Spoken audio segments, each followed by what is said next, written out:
kembali lagi di Cerita Cinta Channel. Jangan lupa like, comment, and subscribe ya. Terima kasih. Kara memeluk erat tubuh Aska yang masih membeku.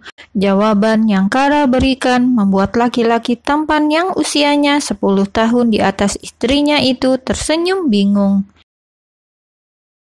"Kamu gak bercanda kan, Mel?" tanya Aska yang seakan masih tidak percaya. Dia membalas pelukan Kara dan melihat Olivia tersenyum. "Aku serius, Kak." Kara melepas pelukannya dan menatap Aska sembari tersenyum. "Kamu gak lagi ngerjain aku kan?" tanya Aska curiga. Matanya menatap Sally yang berjalan menghampiri Olivia, suatu kebetulan yang sangat aneh. "Maaf Kak, aku memang sengaja biar tahu perasaan kamu yang sebenarnya," jawab Kara merasa bersalah. "Kalau elok, aku juga bagian dari rencana Kara, karena aku juga mau pastikan kalau Kara dapat suami yang baik," sahut Elo sembari menyerahkan buket bunganya pada Aska. "Kasih dong, biar romantis." Aska menerima bunga itu dan memberikannya pada Kara. "Dari mantan kamu," katanya, yang kemudian kembali memeluk Kara. Rasa bahagia kini sangat Aska rasakan. Meski ia telah dikerjai istrinya sendiri, tapi dengan begitu hubungan mereka kembali membaik. "Ra, kita pulang dulu, bentar lagi mertua kamu datang," kata Sally yang membuat pelukan Aska dan Kara terlepas. Kara memang mengatakan pada Aska untuk datang lebih awal, padahal sebenarnya itu untuk menjebak Aska ke dalam perangkap rencananya bersama Sally.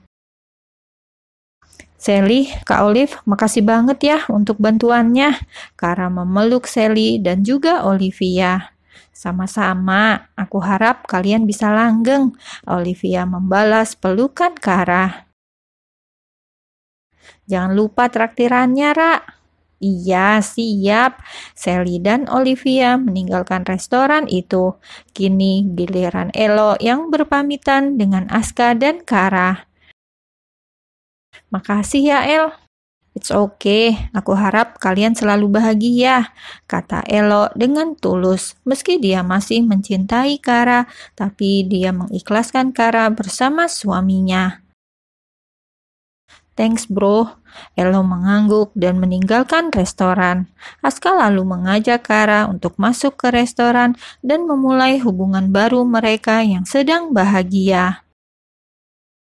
"Kakak marah nggak?" tanya Kara merasa bersalah. Aska tersenyum dan menggelengkan kepala. "Aku malah bahagia banget karena akhirnya kamu benar-benar kembali sama aku. Makasih Mel." "Semua orang berhak mendapatkan kesempatan kedua, Kak. Aku juga mau hidup bahagia, bukan hidup dengan sakit hati yang akan buat aku tersiksa juga." "Aku cinta kamu, Mel, sungguhan. Aku sekarang yakin, sangat yakin, kalau kamu sudah mengisi hatiku sejak kamu panggil aku Om." Kara tertawa pelan. Ternyata suaminya masih mengingat panggilan pertamanya dulu. "Aku juga cinta kamu, Kak, tapi jangan ulangi lagi." "Gak akan, aku janji, Mel." Dua manusia yang baru saja berbaikan itu saling tertawa dan mengungkapkan cinta. Tidak lama, Mama dan Papa Aska yang mengundang mereka berdua makan malam akhirnya tiba. "Kok kalian udah datang?" tanya Mama Dita yang kemudian duduk bergabung dengan Kara dan Aska. "Iya, Ma, kita udah dari tadi kok. Ya kan, sayang?" Dipanggil sayang oleh Aska, wajah Kara benar-benar merona seperti udang rebus. "Apa sih, Kak? Malu tahu sama Mama Papa," balas Kara. "Kalian udah balikan?" tanya Mama Dita dengan raut tak kalah bahagia. Aska mengangguk dan merangkul pundak Kara sebagai jawaban. "Wah, bagus dong. Impian Papa buat nimang cucu dari kalian bisa segera terwujud kayaknya," sahut Papa Tio. Aska hanya tersenyum biasa, sedangkan Kara malah semakin merona. Jangan dulu dong, Pak. Kara kan masih sangat muda. Mama ikut memberi komentarnya. Enggak dulu, Pak. Aku yakin Karamel masih ingin menikmati masa mudanya. Tapi kamu udah berumur, Aska. Nggak masalah, Pak. Mendengar perdebatan Mama, Papa, dan suaminya, Kara jadi merasa bersalah. Aska dan Mama Dita sangat memikirkan perasaannya. Tapi Kara yakin dua orang itu juga sama-sama menginginkan penerus. Apakah sudah saatnya dia memikirkan anggota keluarga baru untuk keluarga mereka? Usai makan malam bersama orang tua Aska, kini sepasang suami istri yang sedang berbunga-bunga itu sedang menaiki lift menuju unit apartemen mereka. Dengan bingung, Aska memasuki ruang kerjanya yang akhir-akhir ini juga menjadi tempat tidurnya. Tidak mungkin kan tiba-tiba tidur dengan Kara tanpa izin istrinya itu, meskipun hubungan mereka sudah membaik. Kara yang sudah masuk kamar lebih dulu bingung karena suaminya tidak ikut masuk. Dia keluar lagi untuk mencari Aska yang sudah masuk ke kamarnya sendiri. "Kak, kamu tidur di sini?" tanya Kara.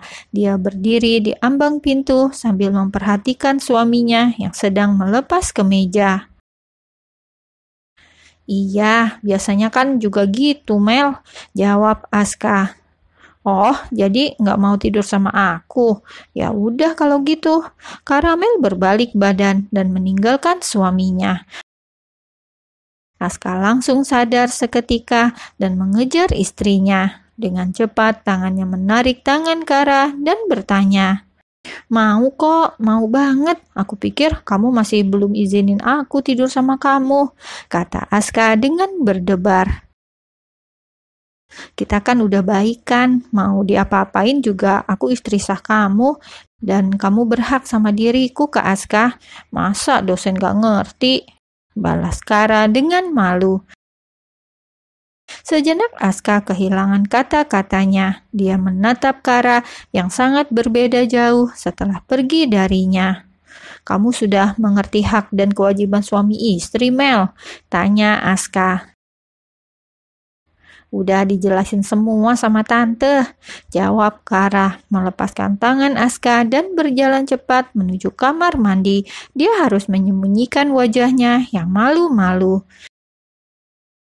Aska sampai menyusul kamar mandi dan membuat Kara yang sedang mencuci muka jadi terkejut. Kara pikir suaminya akan kembali membahas hak dan kewajiban suami istri, tapi ternyata Aska hanya datang untuk menyikat gigi saja. Keluar dari kamar mandi, Aska merebahkan tubuh di kasur dan menatap Kara dengan tatapan yang membingungkan. "Aku pengen peluk kamu malam ini, Mel. Boleh kan?" tanya Aska sambil meletakkan bantal milik Kara tepat di sebelah tangannya. Kara naik ke ranjang dan menatap suaminya dengan bingung. "Kakak gak tertarik sama aku?" Aska mengerutkan kening. Niatnya bukan begitu, tapi sepertinya Kara salah paham. "Sayang, bukan begitu." Aska bangun dan mensejajarkan posisinya dengan Kara. "Tadinya aku gak mau kamu berpikir kalau aku hanya mau tubuh kamu. Aku takut kamu belum siap, Mel." Tangan Kara bergerak ke leher Aska dan mulai bergelayut manja di dada laki-laki itu. "Itu sudah hukum alam, Kak. Kita sudah menikah dan sudah sewajarnya kalau kita melakukannya," kata Kara dengan kelembutannya. Aska bersorak kegirangan. Sebagai laki-laki normal, dia memang sudah lama menahan keinginannya untuk merasakan surga dunia. Akan tetapi dia sadar diri karena tidak akan dengan mudah memberikan haknya, apalagi hubungan mereka yang baru saja membaik.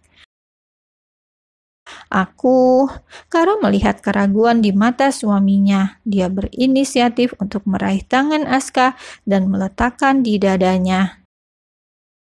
Sinyal hijau benar-benar sudah didapatkan oleh Aska. Tanpa ragu lagi, dia mencium bibir Kara dan melakukan apa yang seharusnya dilakukan. Mereka mengikuti naluri yang membawa mereka mengarungi surga kenikmatan.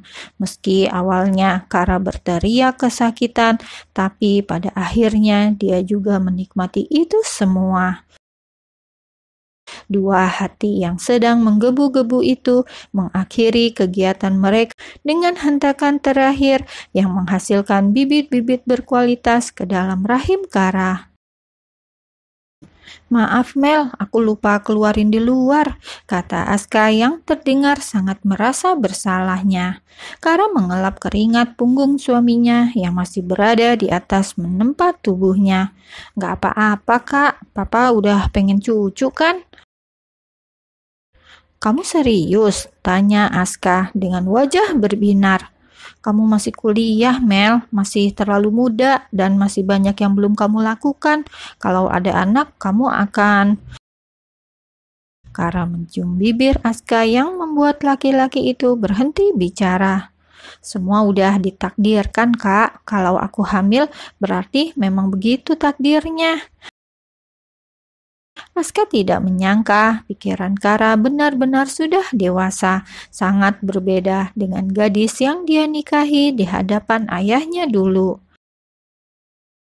"Makasih banyak Mel dan maafkan aku," kata Aska. Dia mendekap erat tubuh Kara yang sudah menyerahkan mahkotanya hari ini.